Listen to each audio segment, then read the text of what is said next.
Gravel, good. I have just the button for that. Ciao, off-road. And now we're ready. I really like making deliveries in the country, man. Freaking love the country. These stupid roads, I have a great stupid bike for it. Best of all, dogs! The other day I came out not far from here, I'm certain I was nearby, and there was a big freaking black lab. Oh, he was the highlight of my day. The food survived. Taking the van out on roads like this wasn't very cool, but this bike on these kind of roads is very cool, man. Hell yeah. Boy, I'm in a good mood because the weather, even though it's like 87, it feels like 75. It's very nice considering how hot it is. I feel great. I'm gonna poop back onto the road and then individual mode. And with the Quickshifter, boy. Oh my gosh, I'm so happy. All right, so parts. A couple days ago, I finally got the Quickshifter put on. I got it for the first round of mods, but due to a technicality, being one of the parts of the Quickshifter assembly was not the right part, and then the dealership not getting back to when they had the part ready, so I was just sitting on my thumb for a long time. Finally, went in there, got it put on. I've only used it like, 50 miles or so, but that way it's very nice. It's so nice, in fact. When I stand up, it's the main reason why I like using it, because trying to articulate my hand to shift for the clutch and shift, and these tiny pegs make me have to like shimmy to reach the clutch and hit the pedal, whatever. So it's better now, and I'm very happy. I want to, and have to, thank Carolyn. She's one of my fans who sponsored that part. So sorry, Carolyn. I meant to put in before, but I couldn't until now. Also, that part was discounted by AF1 Racing, and I want to thank them. So now, after having put that in and realizing, wow, I'm enjoying a Touareg that much more, I was like, oh boy, maybe it's time for wave 2 of mods. I have a whole list of mods I want to do to the bike, from most important / most desired to least important / not the most desired, but all the parts that I want on the bike. And when I did the parts for the bike 2 or 3 months ago, the top several parts were all done, so the bike is like good to go. This time around, wave 2 is going to be about squeezing enjoyment out of the motorcycle / maybe 2 things I wish I had gotten done in the first place. So 2 things I'm definitely going to do. I got a sponsor lined up for one of the parts. Bar risers. When I stand on the bike, you can kind of see I have to kind of get my fingers down to kind of hold onto the bar. It's not resting because I'm tall, so in order to get my palms flat, I have to arch my back in a weird way. If I had a couple inches, I'd be a lot more comfortable. That's what she said. Also, these pegs just aren't cutting it for me, so I'm going to get some big pegs, and someone who's donated parts before is donating more. I don't want to get his name wrong, so I'll make sure I say it right next time. I think he goes by GI Honda 00. I don't want to get his username wrong. But bigger pegs, so I have to shimmy. Bar raises up a little bit, and I'll be standing like very comfortably, because I'm pretty comfortable standing. I'm pretty darn comfortable, but that would just be like the perfect fit. I am planning to wrap heat tape on the exhaust, because boy, this bike gets hot, and I'm hoping that by putting heat tape on the exhaust, it'll help keep some of that heat away, because when it's 100 degrees out and I'm riding and the heat's coming off the bike, it's not fun. That, and I think the heat tape would look better than just this gold brass looking pipe. So I'm going to try it. But that requires me to take the plate off the bottom, disassemble some stuff to get in there, and while I'm disassembling it, I want to do other parts that require that, like a center stand, so stuff like that. All I have to say, very excited to be getting those parts. I'm happy with the part I have now, and if you want to sponsor a part, send me an email. I'm happy to shout you out, and I always appreciate it. It's very cool for me, and for some of you apparently, because you think it's worth doing, so thank you. When I get those new parts, I'm going to make another video talking about the parts on the bike, like an updated video. And if I go to wave 3 or wave 4, if I keep adding parts, I'll keep making videos updating it. And on that note, I do want to make a video like reviewing this bike. To be fair, whenever I get a bike, I always watch videos of people riding the bike that I'm interested in before I buy it myself. Obviously, I ride it and try it, but I want to see other people's opinions on it too. All that to say, of all the bikes I've owned and all the videos I've watched, for some reason, and I feel bad about this, I've never made a video with my experience with my bike for others. I never paid it forward, which is ironic because I make motorcycle videos, so why don't I do that? So I'm going to do it with this bike. I want to do it with the Zero, which yes, I forgot existed, and I want to say hopefully I'll get it back soon, but I've said that before. Totally missed me, that's fine. And maybe I should do it with the Duke too. All that to say, I will make a video talking about this bike, but I'm kind of waiting. I want to wait until I've done a butt ton. So maybe in the fall or winter. Winter would be a good time to do it. But anyway. Woo! One other thing I did on this bike is finally I got into the mode preferences. So in the off-road mode when I was in Oklahoma, it felt like the traction control was on, but I put on the lowest setting, but it felt like it was on. Turned out it wasn't on the lowest setting, because when you cycle through, it's just like 1, 2, 3. I'm going to go right. I want to get in the shade. There's a tree up there I usually use for shade. I'll just do that. I was thinking about the Jeep maybe. But it turned out there was an option to turn traction control off. You just have to do a secret button. Instead of pressing the button, you have to hold it. So how would I have known that? But when I figured that out, I was like, oh, off-road is better now. And the settings on this bike are stupid. Like, they're just freaking neutral. Come on, man.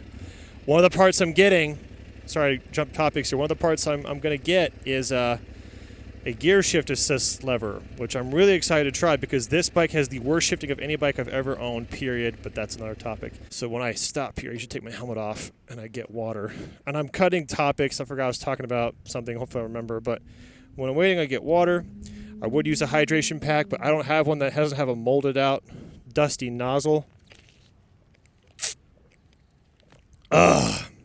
It's very convenient to have a hydration pack, but when you take a sip and then you grit your teeth and spit out sand, it's not very enjoyable anymore. And I have a water bottle that works perfectly good, and I have some room, so I just stop when I do that. I should get in the hydration pack. Anyway, what was I talking about? Here are your ride modes. You have 4 modes: the singular off-road mode, and 3 road modes, basically. And 2 of these 4 are customizable. Confused yet? Great. Let's keep going. Urban Explorer is a little bit more sporty. This is the most slow, like most traction control and least throttle response. Individual, which is the one I've just finally gone into, turned everything to max, except traction control. I have it on the minimum setting. Like I don't want to spool out and make like the 0, but I turned it down so hopefully the front tire can come up a bit more. I decreased the throttle response. Not excited about that, but let's do it. BBs and pandas. BBs and pandas. Let's go panda first. I changed my mind. Let's go to BBs. That actually makes more sense. The map knew what it was doing. What's the best way to get there? I guess this would be. Okay. Oh, man, it's so nice for 87. It feels like, I know I said 75, but it feels like 70. It's just a really warm spring day. Throttle response. It's a little better now, and traction control is down a little bit. Anyway, so in there, I finally changed the settings. So off-road you can adjust, individual you can adjust. So individual is like the fastest, sportiest street mode now. And yeah, so I finally messed with it. I haven't ridden with it much since I changed it, but it's what I was trying to show you, and I can't pull the map now because it'd be right at the throttle. In there's like ATC, AEB, AE, there's like 4 of those. Like, do you know what they mean? And then each one has like a 1, 2, and a 3. Do you know what those mean? No? Too bad. Sucks to suck. I need to be saving these complaints for when I talk about the bike. But the fact that it was impossible to understand what the settings were discouraged me from wanting to mess with it. If it said traction control maximum, I would know what that would have meant, and I would have used it or turned it off or whatever, but I didn't know. So I had to watch a YouTube video today to finally like go step by step and figure out what the numbers mean. Mason. So finally tweaked it. I'm just so happy to be getting more out of this bike. I'm enjoying it more and more. I'm like, let's keep it going. Let's get more stuff. Ooh, yeah, buddy. Put that bike down. Put it down. I'm going to do it. I don't think I'll get in trouble. Just put this Bama Jam up here a little bit. Okay, what is business? Here's a habit I started. Instead of kicking the foot stand out, putting it down, and then getting off, with this bike in one motion, I don't know if it's good or bad, I tend to keep my heel with the peg, put it out at once, and see how my heel is kind of married to the peg or the kickstand. One more time. All in one motion, like one foot. That's what I started doing. I don't know if that's good or bad, but I was like, why haven't I done that? That just feels supernatural and makes sense. You don't have to kick it out and assume it's out of the way. You can feel it out of the way. It's with you, and you go down with it to the floor with your heel at one time. So, I don't know. I'm sure somebody does that. I never thought about it until I did. I was like, hey, that makes a lot of sense. Anyway, hello, Doordash. What's the name on it? Tammy. Tammy? Yeah. I want to take my helmet off and chillax But unless I know how long the order is going to be, it's not worth doing because oftentimes I'll take it off. And then as soon as I take everything off, which is the helmet, plugs, and my neck gaiter, food's ready. Okay, I'll put it back on. Gaiter, plugs, helmet, glasses, do the whole thing. So the other half of that is I keep the helmet on and I stand here like a goober and I sweat like an idiot. But you never know. Like if I knew exactly how long the food was going to take, then I could make a good decision. But I just have to guess and I get lucky half the time and I suck the other half. So this time I'm guessing to keep it on. Yep. There you are. Thank you. You too. Yeah, if I knew it was going to take that long, I would have taken my helmet off. I feel like a goober and my head is sweating. That's the gig. Thank you. Have a good day.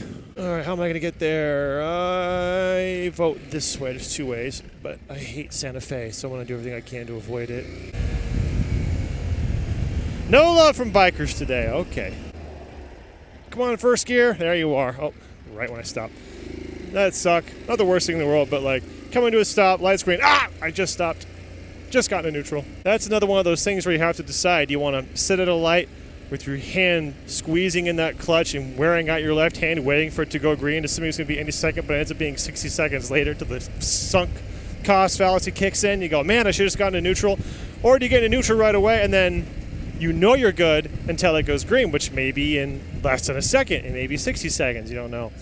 In that case, I almost always will choose neutral, but there are merits for both. Ka-chow. See that foot action like it was meant to be? Ka-chow.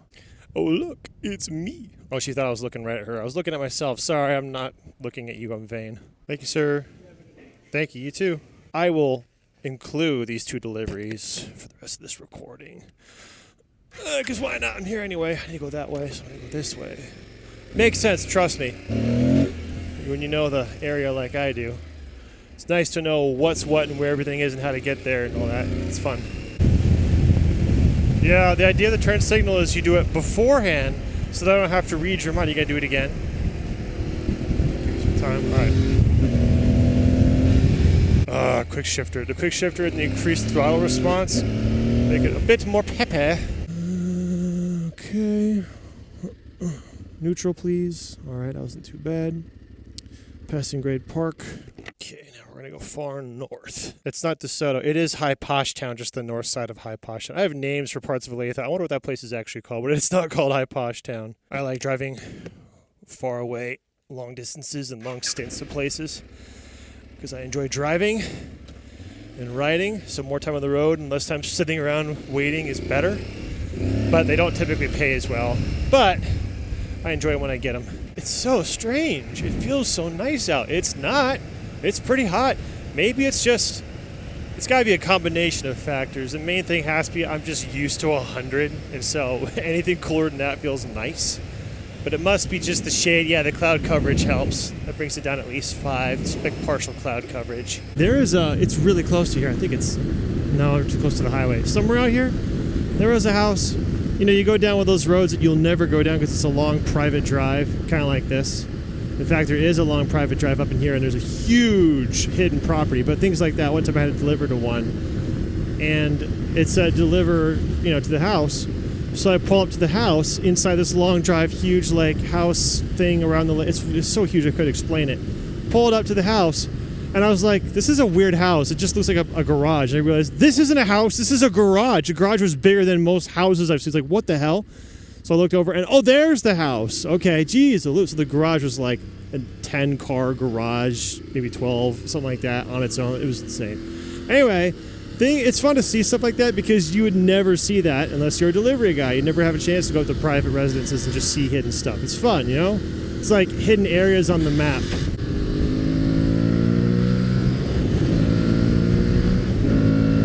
That's nice.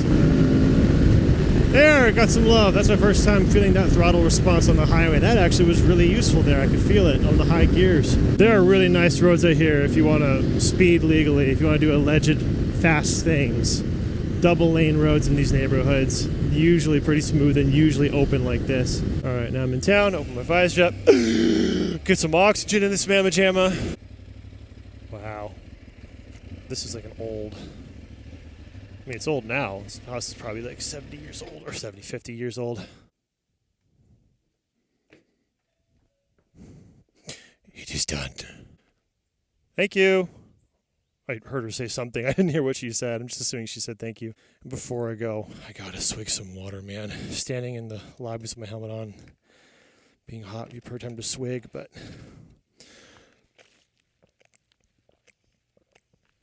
that's good stuff.